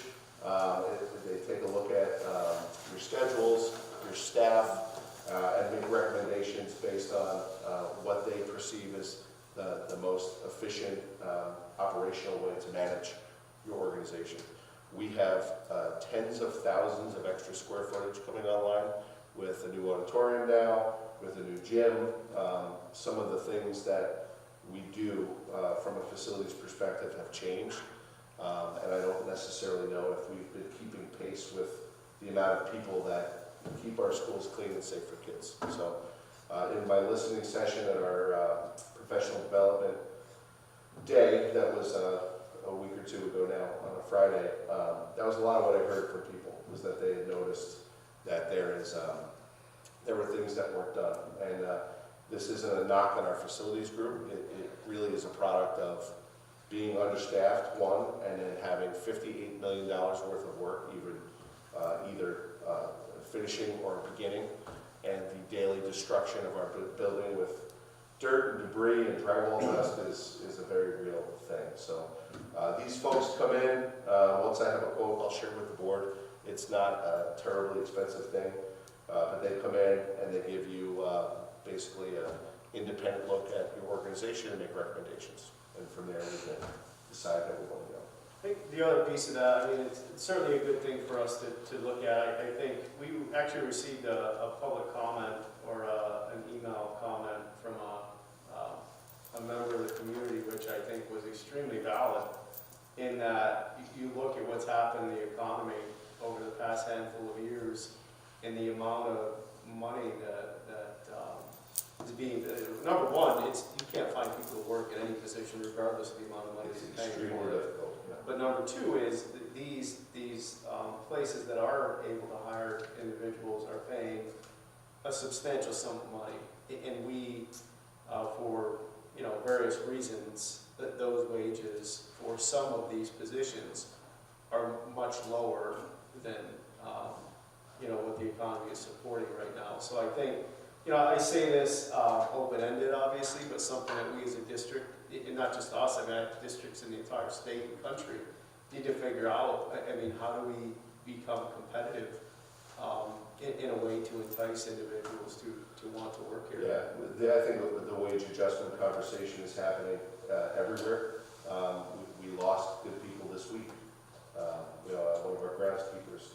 And some of it is the frustrations too of working through civil service, where civil service dictates what the pay level is at certain positions. And, that really prevents us from retaining good people when we want to pay them more, but civil service prevents us from doing it. Yeah. So sometimes those systems that are designed to help people get work have an opposite effect. When we want to hold on to people and we would gladly keep them, but our hands are tied for some of those things. When we looked at substitutes, I know the board made an investment in that, raising substitute teacher pay. That was huge. That keeps us more competitive because people have choice. Either can work here or 4 other school districts within a 10-minute drive, and many of our people choose here. So we want to honor their work and pay them what they deserve as well. But I read that letter as well, and I think there's some good points in there. Lastly, I just wanted to end with some good news. Just outstanding success in all our fall sports. We just heard our girls won again tonight, which is amazing. Triple overtime. Mm-hmm. Girls soccer, boys soccer, chilly night last night out at JV. I was there with a number of people cheering them on, where our boys soccer won a sectional championship. Our girls volleyball team plays for a sectional championship this Wednesday. Our girls swimming and diving plays for a sectional at 5 o'clock on 11/5, that's Friday, at the YMCA. Boys football is this Saturday against Casanova at CNS at 11, another sectional championship contender. And then boys and girls cross country, I think one of their last meets, if not their last meet, is Saturday at BBS. It's sectionals on Saturday. It is sectionals on Saturday, okay. And then last but not least, our play, triumphant return to our auditorium at the high school. It's beautiful. The lighting's in, the casework and finished trim work is in. It's an amazing facility, and thanks to Connor and some finagling, we managed to get a new sound system installed in time for the play. The sound system that we ordered in the capital project is probably floating off of Long Beach somewhere in a shipping container and could not get here in time. So we worked with Syracuse Time Alarm and got replacement equipment in time to train on it, install it, and our kids are the ones that are operating all the lights, all the sound. So if anybody gets to go to the play, which starts this Friday at 7:30, 5 o'clock on Saturday, and last performance is 2 o'clock on Sunday. Tickets are available online. If you go to the website, you can find the link. And that is all. Great, thank you. Thank you. Board members, that was a long one. We asked a lot of questions in between, but any additional questions? I just have one comment that came to mind though too, an argument of smaller class sizes. That's probably part of our success too, was that we had cohorts of 10 kids, and I think teachers would argue that, they're able to teach much better with smaller class sizes. I know we're not going to keep, class sizes at 10, but it's an argument for keeping class sizes, at decent numbers so that, Yeah, I think the class size conversation too is more complex sometimes, because if you look at class sizes of 8 or 10, that might be a niche AP course that kids have been working towards for years, or it might be the highest level of a language program that they've been working towards for years. So small class sizes sometimes are indicative of the amount of electives and offerings that I'm we thinking offer. more at the elementary level though. I mean, you certainly have a much better chance of teaching a student reading, effectively when you've got 10 kids versus 18. As far as a classroom, I don't know if we have any classes of 10. No, I'm not saying now, but didn't we last year with COVID? During Didn't we COVID, have classrooms, very Yeah, small really class small sizes? classes. Some of the cohorts broke out that way because of which parents decided to keep kids home and things like that. Yeah. That was also a function of, we took all of our support staff and ran extra sections. Right. So those kids were able to wash into more classrooms and teachers as well. Right. So Exactly. we're back to reasonable class sizes down there. But again, thankfully not 30, 31 kids. Right. I don't know if anybody's ever walked into a kindergarten classroom with 31 kids in it, but there's a special place in heaven for those people. Do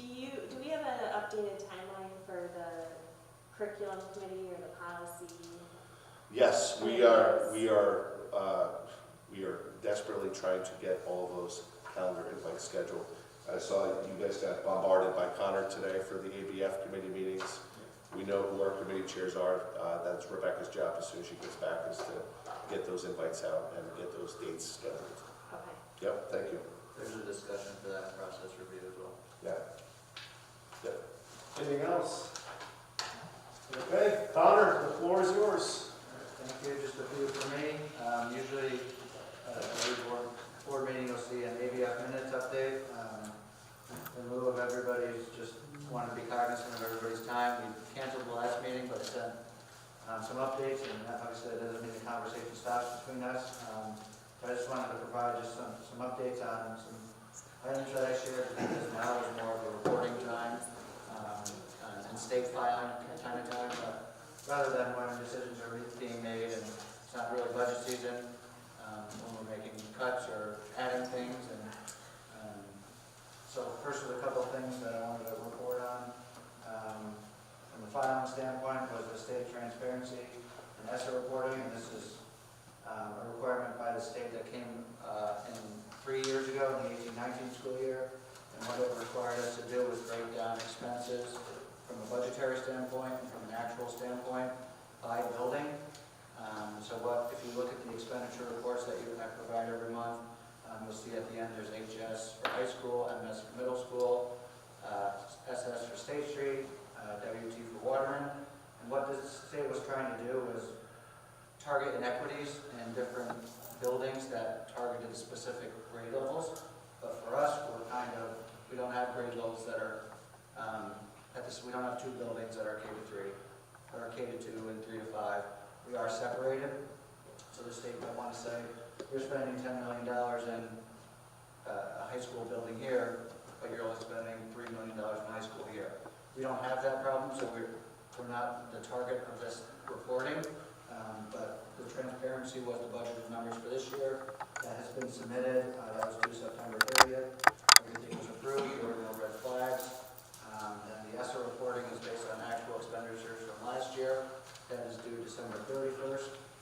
We worked with Forecast 5 diligently on this. We send them all our information. Our expenditures are coded with those HS, MS, SS, and WT. We have broken down very well that once we get it to them, very quick turnaround. We should have that submitted before Thanksgiving. So we're all ahead of the deadline. And again, don't expect any red flags there. So that's just an update on transparency. And that's our single audit filing. Mr. Hassan from Berkman St. Moore reported on this last meeting about how we need to do a federal funding audit because we received $750,000 of federal funding. This is the first time this has happened. What has pushed us over that limit was when we went to free lunch and breakfast for everybody. What that did was kick in a lot more federal funding and pushed us over that limit. And now that because of COVID and all the stimulus packages and the federal funding that's coming in, everybody's going to be over that 750. So no matter what, we were going to get to that limit anyways. So you'll see that ongoing. As you remember, there were no flags on this. We worked diligently with Special Ed Department. Title I is Waterman School. So we worked very diligently on that and process procedures on that federal funding to target what those funds are specific for. So that was filed to the Federal Audit Clearinghouse on 10/18. Now we're just waiting back to hear next steps if necessary. Our fall newsletter was sent to printers last Friday. So by the end of this week or early next week, you should see that in the houses. A lot of good information on there. Obviously what's happening in all our schools.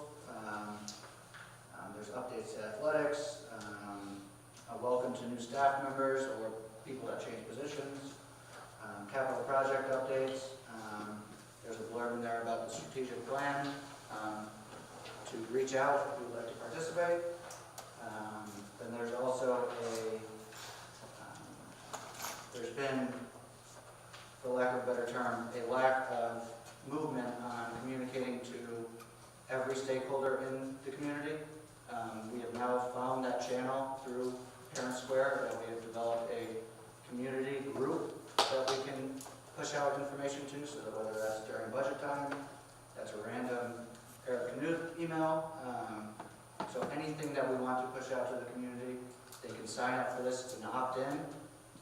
So if you don't opt in, there's a blurb on this in the newsletter that will be on the website. There's a QR code that you can do it if you get the newsletter in-house, or you can sign up through the web or through your phone. There's an app, so movement on this for sure. So We're seeing people sign up already, which is great. Connor and I get the alerts when they do. But if people out there are listening, please share the hard copy with folks. All you have to do is hold your camera up to the QR code, and it takes you in the link, and you're on the list. So we can communicate beyond just parents and students. And it does say it in the blurb in the newsletter, if you are a parent, you do not have to sign up. Since you're already in the Parent Square app, you can sign up, and you might just get 2 emails. We don't know exactly how that will work yet, but two emails is better than none, I guess. So that's definitely a very good thing that's happening, that we're going to try to reach all stakeholders and get information out when we can, and be as transparent as we can when we're doing to highlight our goods. So that's for the following newsletter. ARP and CRRSA applications. I believe I said last time our CRRSA application was approved, and we have already received funding for that. Again, we have submitted for our ARP. That's under review. Again, I've said multiple times that this application is not final.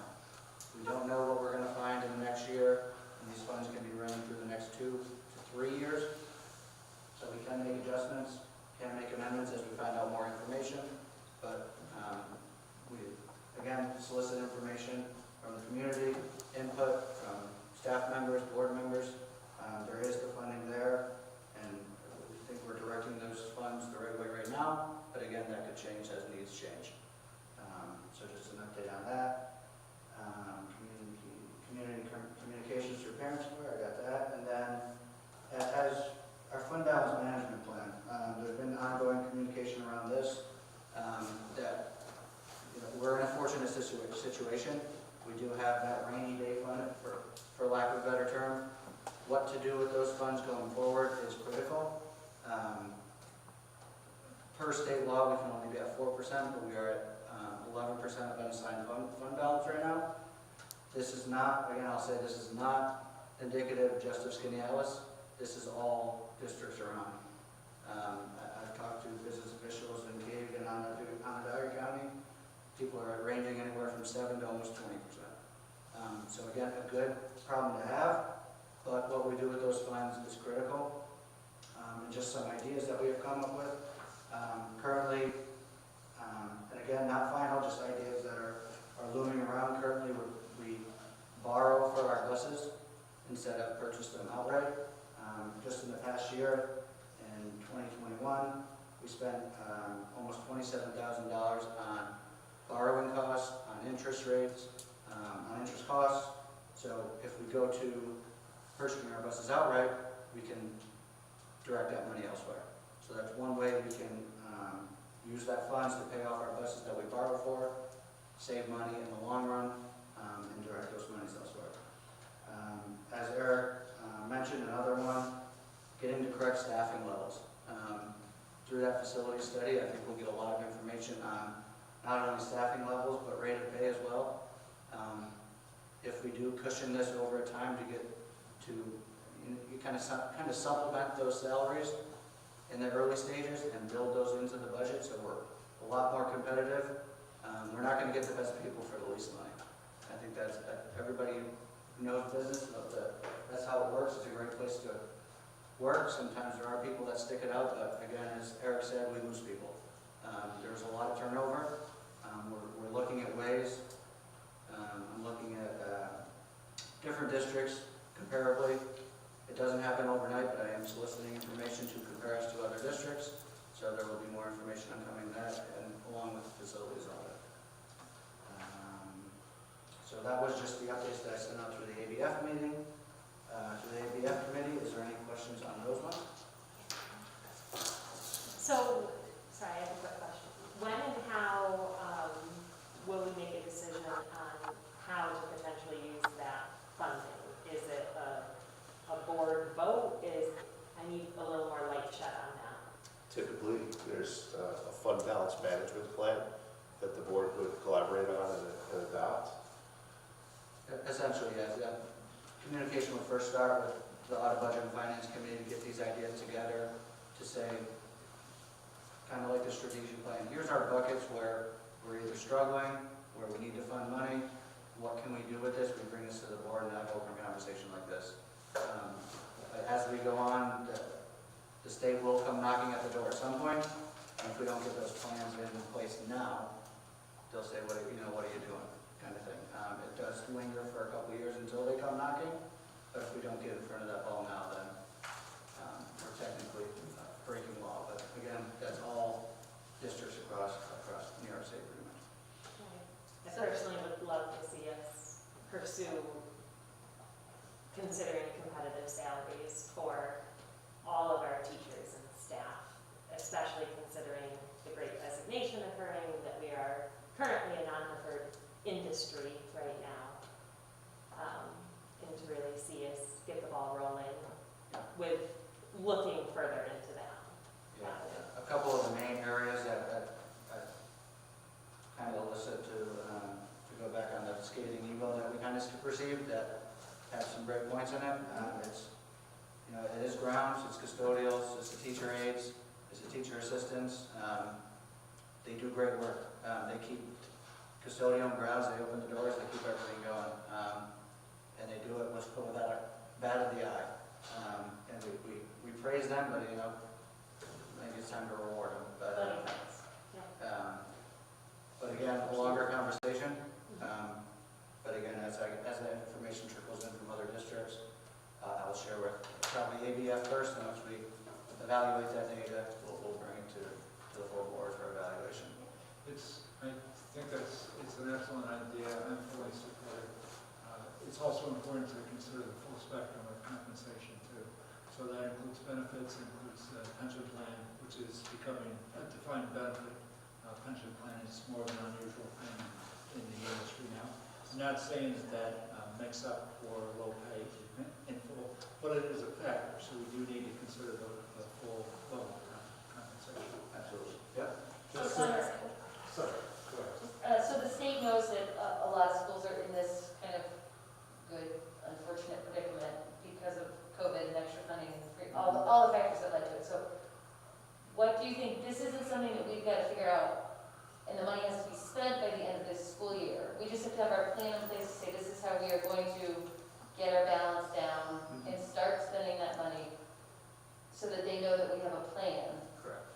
We Not that it has to be done by June 1st, so we can start like. Danielle, before we were talking about trying to understand numbers in a vacuum too, and Connor has a great example for what 4% is what the comptroller advises, and what that breaks down to in dollars, and what that looks like in the summer. Can you explain it to everybody, Connor? Yeah, so technically there is the rule, the law, the New York State law is 4%. There isn't a law that there's not if you do this, then, we're taking all your money. Yeah. It's not like that, there's not you go to jail, but 4% in our budget is about $1.4 million. If you take 2 health insurance premium payments, it's $300,000 each, you're almost half of that. If you take 2 payrolls in each month, that's about $300,000 each. You're already there, and that's no other bills. So this 4% that they deem is appropriate, nobody receives any state funding, nobody collects any taxes throughout the summer. It's just not applicable, and it doesn't make sense, and sometimes law is far behind, so it's. You'd have to almost borrow to cover payroll if you were really at those levels. And what's important to understand with this is every year we deal with this. So this is, we're talking about it right now because it's higher than usual, but this goes back to the reserve funding plan where we have a formalized plan. So instead of throwing darts about where if there's excess over 4% where we put it, we have funding targets. So we have X number of reserve accounts, we have for construction projects, for retirement, et cetera. And we have targets saying that, hey, we want this fund to be here and this is why. And this fund is here, and this is why.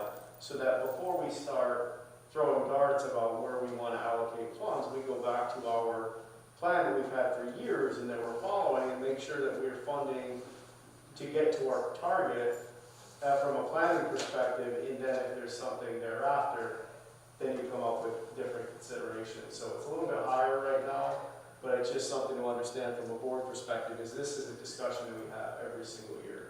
And it goes back to why our formalized reserve funding plan is so important. It's something before Christine left.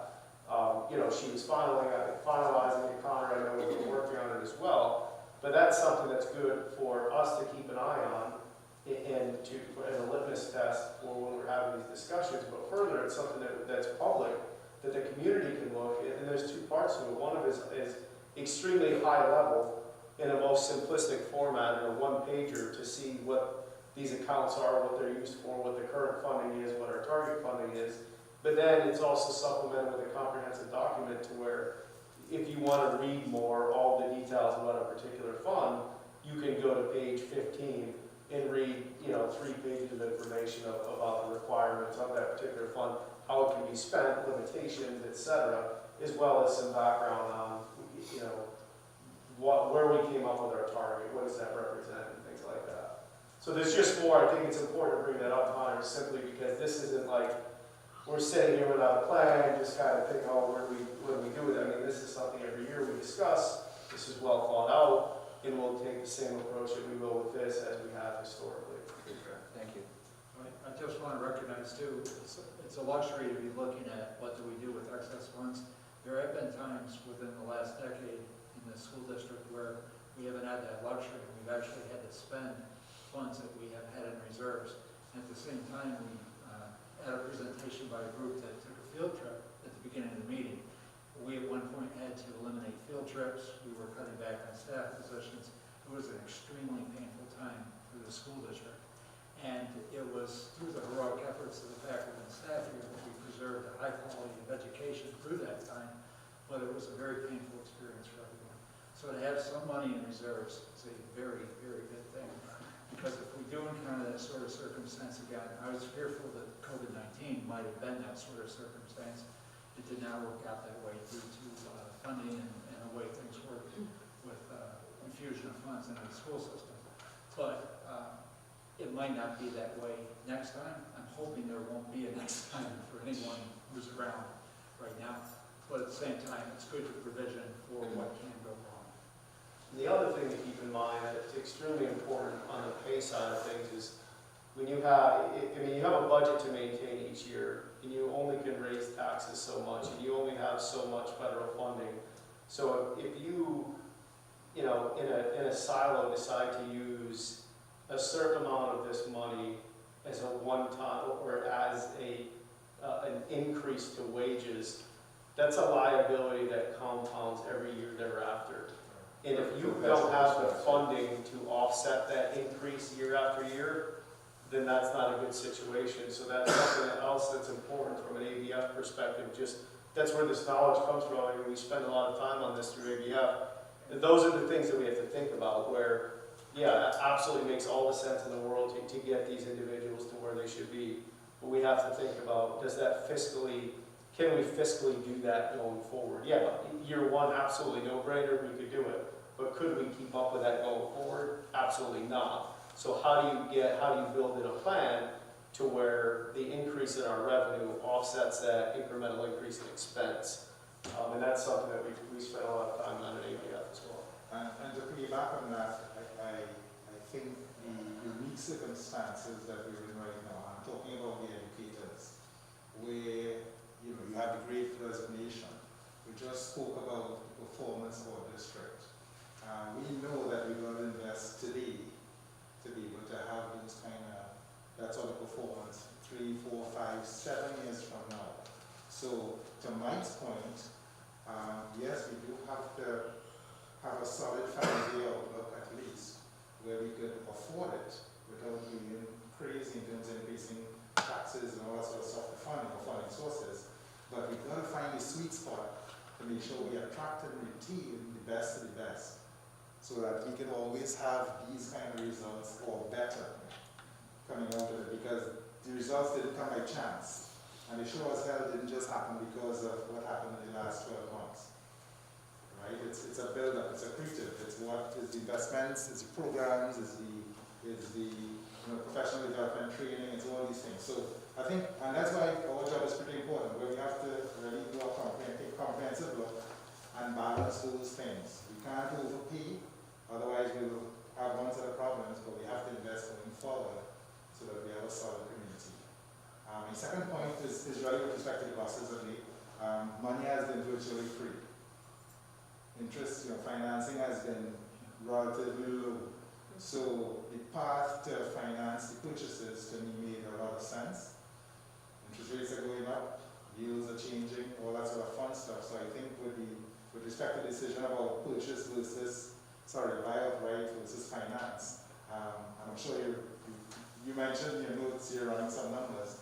It'd be interesting to see how that really shakes out when you project where interest rates may or may not be going, and the actual shelters that we obviously take depreciation and all that sort of fun stuff.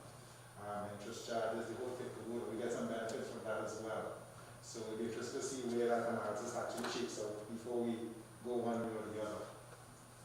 It's been a pretty solid program in terms of the changing the buses and making sure maintenance costs are down. But again, the actual interest, the absolute number may very well be small relative, because you have that advertised relative to the capital outlay and how we have to be judicious about the next 5 years in terms of where costs are going to lie. So that's something I say we've got to take a really close look at in terms of what direction we take. Well said. Connor, what else? Just a quick We got one thing off your list. Just a quick project update. As I was going to mention the play as well, that it's substantial completion, so there's still a little bit more work to be done. We had to work with Syracuse Town Alarm to get some stuff in here. Thankfully we did. And I will be at one of those places to see it in action. So just very excited that we're getting these big instructional spaces back. The middle school AHUs, or air handling units, have been turned on this week.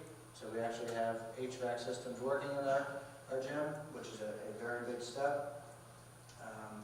Looking at almost sanding the floors to put down terrazzo soon. So there's a lot of things that are moving where it's close to the end. So we are getting there.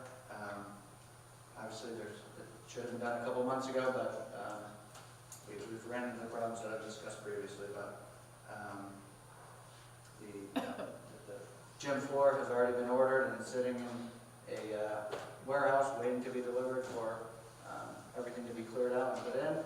So just good things going on there, and I won't get too much more into that, but if anybody has specific questions on that, I can answer. Think it'll be done by January? Yes. All right. January 1st or January 2nd? You don't have to. You can just skip it. By the time we're back from break, that's expected. Oh, all right. February break or Christmas break? Tough question. Okay, that would be awesome. Spring. Yeah. That's it. If anybody else has any other questions. Thanks, Connor. Good. Thank you. Okay, shifting gears, new business. I'm going to group A, B, C, and D.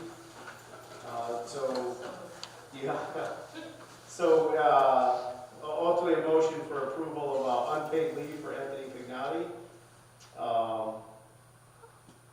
Rescind due to cancellation of the event. Unpaid leave for Elaine Croucher. Approve the resignation of Tori Cole.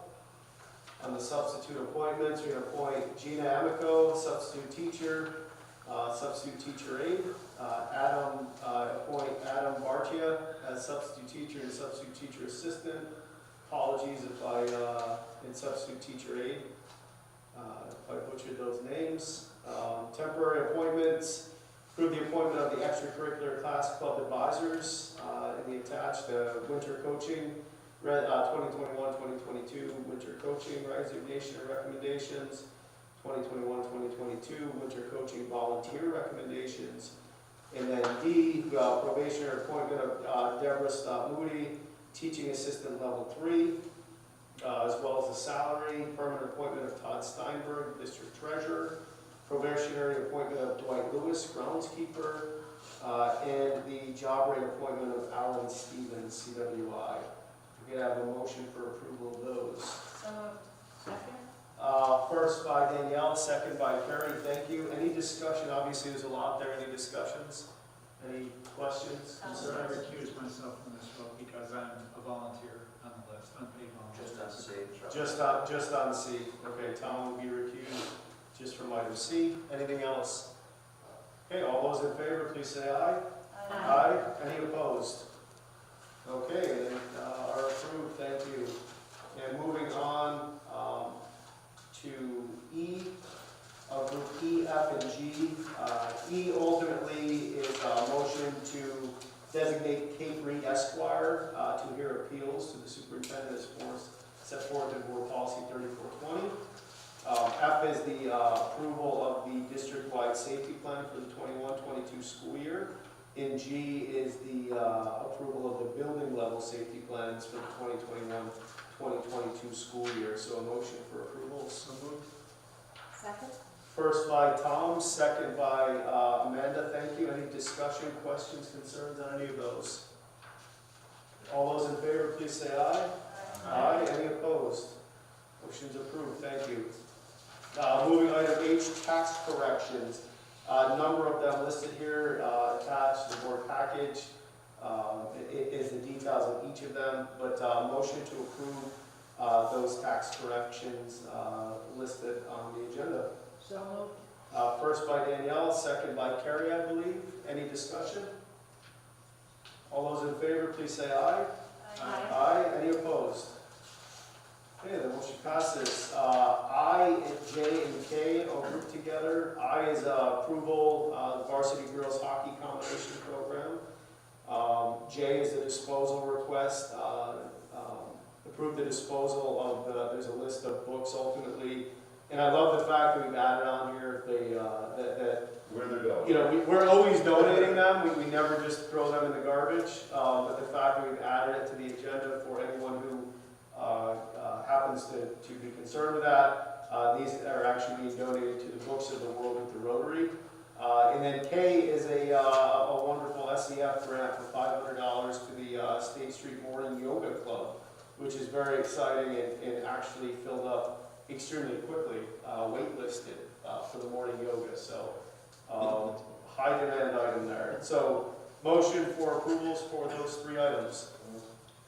Gary first, second Carrie, thank you. Any discussion or questions? I'll jump on the SEF grant. You know, we appreciate all their support for not just this, but everything that they do, as well as the book donations. I mean, it's great that we're able to move on from things that we no longer can use, but certainly provide those to others who are able to. Any other? Yeah, is West Jenny the only team or only district contributing to the girls hockey team? I know in the past it's been probably 3 or 4 other teams. Right now it was just West Jenny, but if there's additions, we'll let you know. Any idea what the breakdown is? I don't have that in front of me. I can find out for you. Okay. My only comment is I make it every year just to make sure it's an equitable split, that's all. Yeah. It wasn't years ago, but it has been for several We years had now. 2 or 3 girls from each school last year, I believe. Yeah, yeah, I think there's Port Byron and there's Yeah. definitely other schools. I can find out CBA there, or yeah. PH or something, so. Thank you. Any other questions, concerns? Okay, all those in favor, please say aye. Aye. Any opposed? Motion's passed. Thank you. L, financials. Connor, can I have an approval for the number of financial reports listed in the agenda? So moved. First from Danielle, second from Gary. Thank you. Connor, anything out of the ordinary with these number of reports? Nothing out of the ordinary, just more activity than previous months, just because it's September and payrolls are higher and nothing out of the ordinary. Great, thank you. Any other questions? All those in favor, please say aye. Aye. Any opposed? Thank you. M, CSC, CPSC 504 reports. Motion for approval for those reports listed. So moved. First from Danielle, I'll second it. Any discussion, questions? All those in favor, please say aye. Aye. Any opposed? Moving on, closing items, process review. Agenda planning for the December 7th meeting. Any volunteers for November 23rd at 8 a.m. or 4 p.m.? What day of the week is that, Tuesday? Tuesday. Oh, that's 2 days before Thanksgiving. I can do 8 a.m. So we have a 4 p.m. and we have an 8 a.m.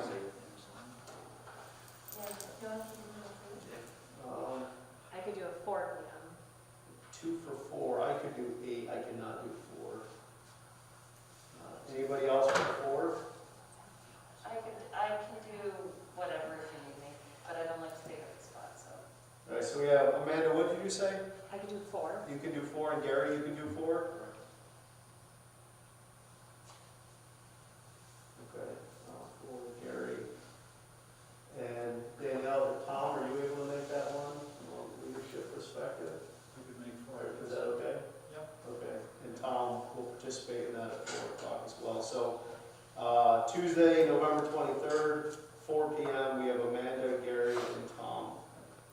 Thank you for that. Any discussion on the further participation? So the last board meeting, ultimately, we have a number of committees, ABF, Audit, Budget, Finance, we've talked about a number of times today. Policy Committee, Strategic Planning Committee, Curriculum Instruction and Assessment Committee. I think we have some placements there. We also know that these are in the works. Eric touched on that earlier as far as getting out some calendar invites. I know Connor blessed us with a number of calendar placeholders for meetings through the rest of the year. We expect when Rebecca comes back from vacation that the rest of those will be sent out. She's actually training, just Apologies, not vacation, training. But any shifts, anybody have more interest in any of the committees, any questions, thoughts on that? We're good? I'll have Rebecca follow up with either a doodle poll or something just to figure out when people can do it. And then if the individual board members that are assigned to those committees can just do the brief reports as Mike typically does through ABF. When are we going to solicit some community members to join these committees? All that information will go out, if not this week, first day next week when Rebecca gets back. So it's going to have to be soon. I think we have to remember, we're extremely grateful with the community that we're in, very supportive and willing to donate their time and a lot of great intelligence in the community. I think the issue is going to be when we have the strategic planning process going, which is going to be a decent amount of a commitment, and then plus the committees themselves. We'll just have to figure out in that communication, how do we make clear the different opportunities, and especially not just the different opportunities, but the level of commitment for each of those opportunities, general outline goals, things like that, just so that, so that I think people are able to make an informed decision. And then, I think that there's certain individuals that might be able to commit to being on the strategic planning committee and, let's say, policy committee, for example. So I think that if we can lay out some general expectations of each of them, it might be hard to lock down, hey, policy is the first Tuesday at 7 o'clock of every month or something to that effect, so that people can say, I would like to do both of them, but I don't know the schedule, so if they overlap, I couldn't. So I don't know if we can figure that out when we solicit, but the more information we can give them to make an informed decision, the less conflicts I think we can have, and hopefully the greater participation, so we can give them more of the knowns so that they can make an informed decision. And then we can actively recruit as well, depending on the initial responsiveness or lack thereof. We can start blasting our fellow constituents. That sounds good. Anything else on that, committees? I'll just say, just from a participation and commitment standpoint, from a board standpoint, ideal number is 3, but so at least up to 3, more than 3, but the only one that doesn't have more than 1 right now is just curriculum instruction and assessment. So, Okay. just because it's one board member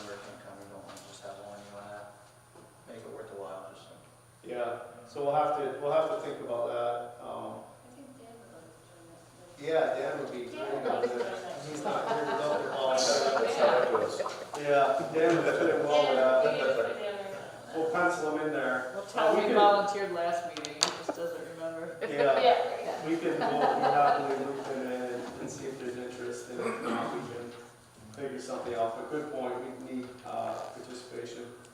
I'll go with the next, Mike, before, sorry. I think as a point of order, we actually need to appoint Eric as clerk tonight. I realize we're recorded, and effectively Rebecca will be working for the recording to transcribe the meeting, but I think we still need to have a clerk who was in residence at the meeting tonight. Is that correct? We can, for safety's sake, we can do that. That's fine. But Rebecca is, she has access to the recording. Yeah, so I just don't know what the rule is on whether or not we actually have to have a clerk who is attending the meeting in person, but that's required. I asked Bethany, she said no. Okay. I have kept track of all the votes and everything for that stuff. Okay. And if we missed anything, we can review the tapes. All right, it didn't dawn on me until we talked about it, but, you know, for sure. No, take your time. Yeah, So we're good, Tom? yes. Okay. Slight announcement from myself. More on a personal note, kind of bittersweet announcement from me that I've been, my firm has asked me to relocate, me and my family. And I tried to push it off to the end of the school year. It just commuting and all has not worked as well as we had hoped. So I'm gonna actually, and my family, we're gonna relocate from the area before at the end of this calendar year. So that means that I will officially resign from the school board, effective as of 12/31. We are extremely fortunate that we just went through an interview process and very happily welcomed Gary on the board. But we had 13 extremely strong candidates that were interested. We narrowed it down to, through an interview process, and we got down to 3 finalists. All very capable, all very willing. So it would be the board's decision as far as filling my seat. Big shoes to fill, I would argue.